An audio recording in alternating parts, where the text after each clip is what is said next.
Are you interested in boosting significantly your productivity, your earnings, and your ability to get more done with fewer resources?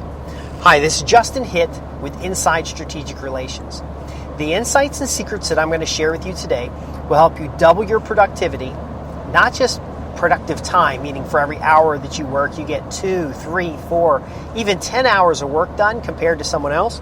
But I'm talking about your financial capital, your relationship, all areas more productive. Now, you might be asking, well, how is that possible? How can one program teach me enough to be so much more powerful in my business, more profitable, more effective, to accomplish all these things that I've dreamed about, and to do it with less stress? How is that possible? Well, let me share a secret with you. One thing that I've learned over my years is that I'm extremely impatient. Not only am I extremely impatient, but I like to research out the problems I have to find solutions so that I don't have to deal with the problem anymore. So I get frustrated, I get irritated, I start documenting the problem, I go out and find a solution, and then I start implementing it, and then I measure results. I'm very analytical. Now, what I found out is not everybody's like that. Not everybody will go out and invest in the education necessary to solve the problems they have. Now, you've done that. So that tells me that you're a similar type of person where you want results, you want outcomes, you want things to finally happen for you the way you desire them. But maybe you're missing just one small piece. That's what happened to me. I was missing one small piece. And I got with a mentor, and the mentor said to me, look, Justin, you're very aggressive with your goals. You want it to go from X to Y, and a lot of people your age are not getting those same objectives fulfilled. Why is it? I said, well, I don't know. That's why I came to you. It's like you come to the guru at the top of the mountain and you say, hey, guru, I have this challenge, and you're kind of expecting an answer. But the guru, if they just give you an answer, you won't implement it. But basically, this is what happened to me. My mentor said, look, there's people who are highly successful in life, and there's people who are not. What is the difference between highly successful people and those who are not? There are people who succeed in business and those who don't.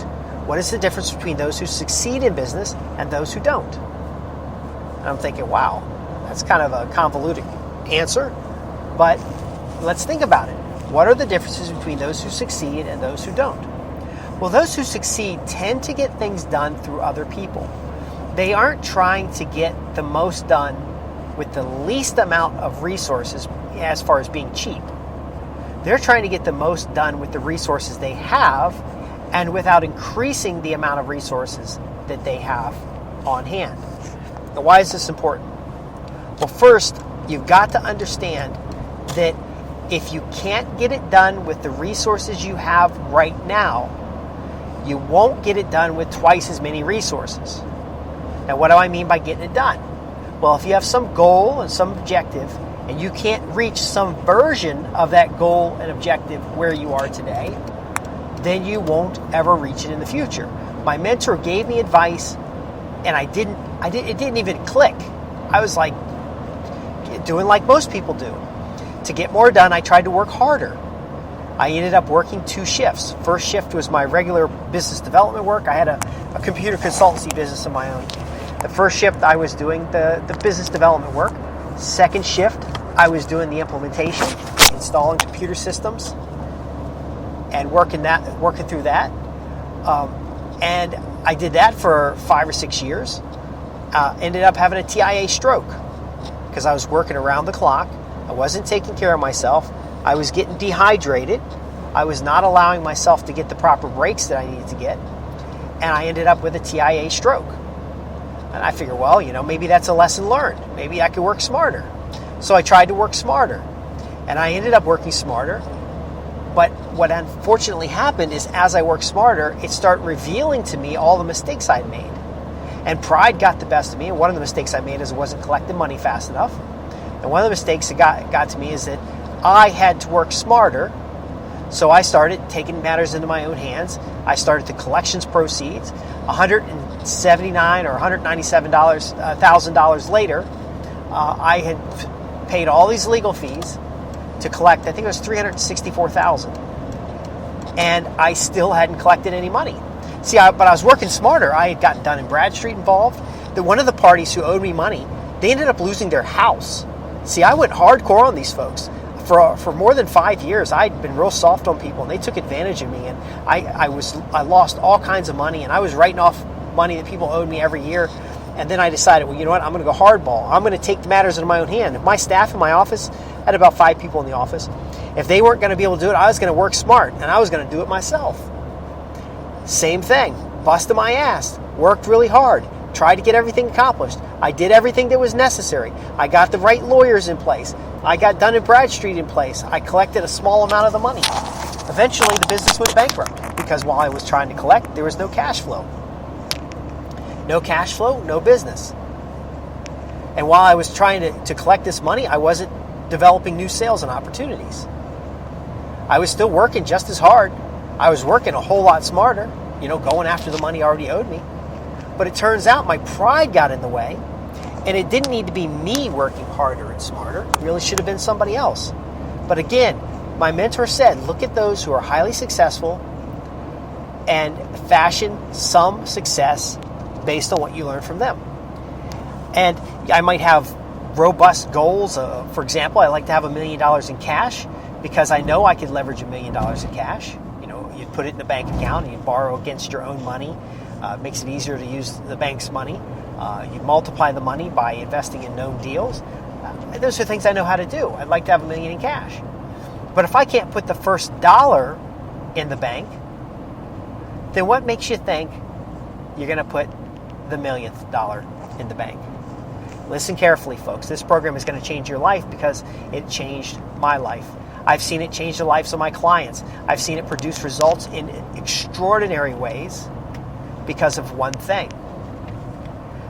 The individuals released their ego and understood they don't have to get anything done. Now, there's some things that you might want to do. There's some things that you might be excited about doing. There might even be some things that you're good at doing and should be doing versus those things that you're good at and shouldn't be doing. Like many of the business owners who are still in a technical position when they needed to leverage becoming in a strategic position. Think about this. Man owns $1 million plus business. It's grossing $1 million plus. He's the only business development person, and in many times he's the project manager. The old joke of wearing many hats. Well, you know what? It's a joke because those who are successful are laughing at the people who wear many hats. This man, he could do 2 or 3 things like super well, the very best. Nobody's ever going to be able to do it that good. One of the things is critical in the development of the business, and that's the sales and marketing side. The other 2 are technical related, and he's the very best at it only because he hasn't had the time to find anybody that's just as good. And a lesson that you're going to learn in this program is that somebody doing it 60% well is as good as you not doing it at all. It's actually much better than you not doing it at all. And it's way better than you doing it at 100% if there's something else that you do well in the business. Now, I'm going to be blunt in this program. If you're not earning the money that you want to earn, I will tell you up front that if you'd prefer to stay in a technical position, if you'd prefer to stay on the front line doing the thing rather than, here's the secret, the marketing of a thing, then fine. Maybe you ought to go work for somebody else. Maybe there's somebody in your business who would be better at strategic decisions. Maybe there's somebody who would be better at operational decisions and structuring of the organization so that you can get maximum dollars in minimum time. Even the most successful people would love to do some things in their business, but they refrain from doing those things in their business for 3 very important reasons. They know that if they do those things in the business today, that other things, more important things, will not get done tomorrow. They know that while they're good at doing the things now, and other people are not very good at all, that those other people have interests and will not be able to refine their skills.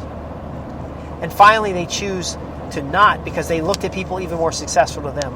And they've noticed that places like McDonald's, a lot of franchises, a lot of organizations have success year after year with less than ordinary people. They take the worst. McDonald's, for example, they take pimply-nosed little teenagers, and nowadays they're taking elderly folks who would they don't even want to be there. They would have rather had a good retirement, and they don't even want to be there, and they take them and put them in an environment that's systematic. It's clearly defined what roles and responsibilities are. It has a plan, a means of developing what projects are important and which projects are not important. And it pushes forward an outcome. Listen here, it's very carefully listen to this. It pushes forward an outcome that is the desires of the upper leadership. Now, where would you rather be? Would you rather be down on the bottom, slugging it away in the trenches?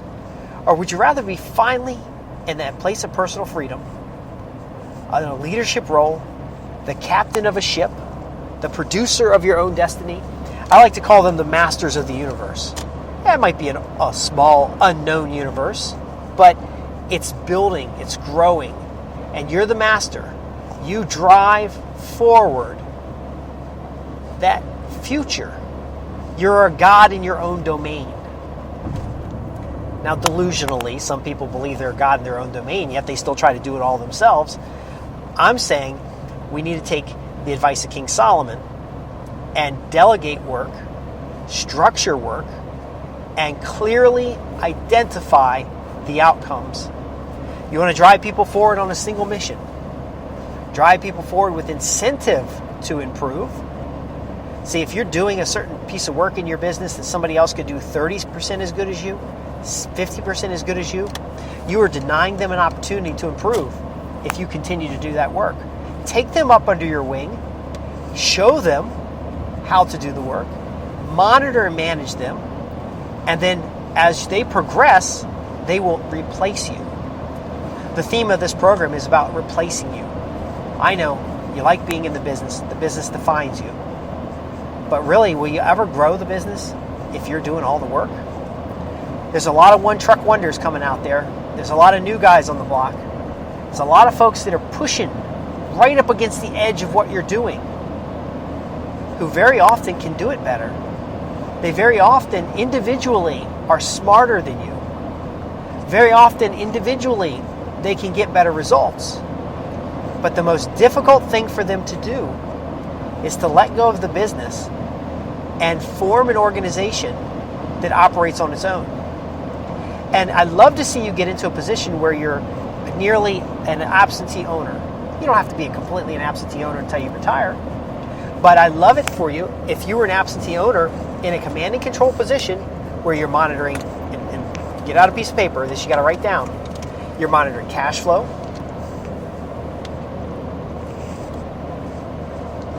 strategic relationships like customer relationships, vendor relationships.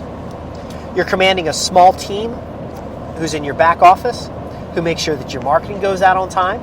Everything that feeds the business. The marketing's going out on time. The sales are consistent. Your scheduling is clean. Your business knows what the pipeline is going to look like a year down the line. You might even be forming a backlog. I worked with one organization that had a backlog 4 years long.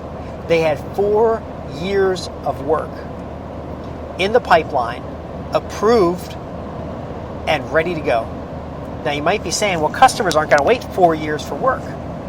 Sure, they might not wait for 4 years for work, but there's a lot of customers out there that have projects 4 years down the line that they would love to have the confidence and understanding that their work's going to get taken care of when the time comes around. There's also customers who, you're right, they won't wait 4 years for work to come through, but they'd be willing to pay a little bit more to get their work bumped up.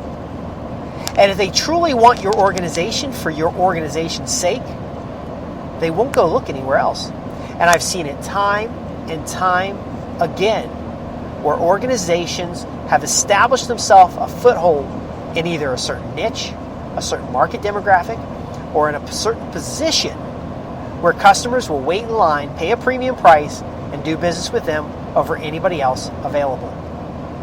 Now, this doesn't happen by accident. You won't get this way just by doing better work. You won't get this way by having great customer service. You won't get this way by being the better company, because there's always someone coming right down the line. Before I tell you about what's coming down the line for yourself in this training program, let me share with you what happened to this organization who ended up with a 4-year-long backlog. This organization ended up doing what I call subjugate your competition. They understood that backlog, and I was working as a Cub business development person. I was essentially doing all the IT and data services for the business development group. So I had intimate knowledge of how they were running these operations. I'm in the back of the room for leadership meetings. I'm the type of person that you wanted to have, or you ought to have in your business now, but not at my current capacity, at my previous capacity. When I was wet behind the ears and I didn't know what I was doing, when I was just learning, people gave me an opportunity. Since that point, I've helped my clients create $200 or $300 million in new business. I've helped them develop opportunities and produce for years to come on using simple systems. But here's the key point. When I was sitting in that room, setting up software or organizing systems or answering questions, or, managing their documentation, I was helping them free up time to think strategically. When they thought strategically, they identified a challenge that they were having this growing backlog of new customers because their business development machine was strong. And they could look at profitability and choose which customers to move up in the line and which ones not to. But they ended up with chunks of customers that they couldn't serve right now, but could serve if they had certain labor. So the run-up to get that labor was pretty long, and the market was kind of saturated with other people providing that. So a gentleman came up with the idea, actually a woman and this guy came up with the idea, I'll leave their names out for privacy's sake, that why don't we start taking on subcontractors to do the work where we can't? Because there's an unlimited supply of competition. There's an unlimited supply of people who can do the work that you're doing. But there's only one of you, and there's only a handful of the people in your business, so they start bringing on subcontractors. Now that's the future you have to look forward to. The ability to bring on subs to take care of the backlog work, to take care of work that wouldn't normally be profitable to your business, to help you extend into new markets. In this particular case, the customer had several national contracts, but they could only serve the ones in Southern Maryland and the Mid-Atlantic region. So they immediately subbed out, and the customer's okay with this. They subbed out people on the other side of the country, added in a few project managers, and was able to start taking up this work. They essentially went from a regional company to a national company overnight. Now, what else happened? Well, some of the owners were getting near retirement age, and their particular exit plan was not to sell the business, because they knew if they sold the business that they would only get pennies on the dollar. And you can look in your own industry. What does it look like in your industry for people selling businesses? That $1 million business, that $2 million business, that $10 million business, it sells for pennies on the dollar. I once saw an ad for $79,000. I could buy $1 million in gross revenue. And you know what? That's great if you're buying, but not if you're selling. And these individuals knew that if they sold their business, they were only going to get pennies on the dollar. Let's talk some numbers, by the way. The business at the time had gone from less than $1 million to $22 million in a 10-year period. At the end of the 10 years, they're at $22 million. In 3 to 4 years after that, they had another $100 million backlog to the business. Again, it was a business development machine that the owners were able to step back from the business and get operating. I'm going to teach you how to get that system in place. The $100 million backlog, they couldn't do much with it because they were taxed out. All their staff were working. They couldn't hire people fast enough to do the work. Also, in the back of their head, they were concerned that if they hired too many people, that if the business dropped off for some reason, because sometimes people did fall out of the backlog, that they would be stuck with people and no work. They didn't want to lay off people. So what did they do? They brought on subcontractors, doing what I call they subjugate your competition, and they have a whole program on that, so I'm not going to go into it. But for the sake of this program, it freed up, it allowed them to do national work. Then they only had to hire a few project managers. They shifted from technical labor to strategic management and accounting related labor. They learned how to manage with tentacles. We'll talk about that. Now they took that 100 million backlog and put 50 million of it on their bottom line in that year. So they went from 22 million to 50 million. Okay? Now second year they took on the whole 50 million, but a lot of these contracts were multi-year contracts. So the numbers will make sense over time, but as far as I like to talk in actual dollars in your hand. I know there's a lot of folks out there that on paper they got $1 million businesses, but when you look at the numbers, they really only have maybe $100,000 in real profit coming through the business. The owners are making $30,000, $40,000 a year. What I'm saying here is that they converted $50 million of their $100 million backlog. Of that, $30 million went on the books right away. The other $20 million of that came on the books the next season. They went from $22 million to $30 million in 1 year. And then the next year, they went from $22 million. The next year, they went from the $30 million to $40 million, to then all the way to the $50 million. Scratch. Re-record that section. The company started out with $22 million in gross revenues. That's actual dollars received. They converted $50 million of their backlog to actual business, receiving $30 million of that in the first year. That gave them a gross of $52 million. That $52 million then in the next year was met by the remaining of the $50 million converted, giving them a total of $70 million in the business gross revenue received. Imagine what life would be like if you could take your business and double it, even triple it, and in 2 or 3 years. Now that happens because they had a backlog. It happens because they were able to make strategic decisions. And because they were able to make strategic decisions, they were able to grow the business quickly. Now, how do you free yourself up to be able to make strategic decisions rather than being stuck in the minutia of everyday business? That's what we're going to talk about in the next section.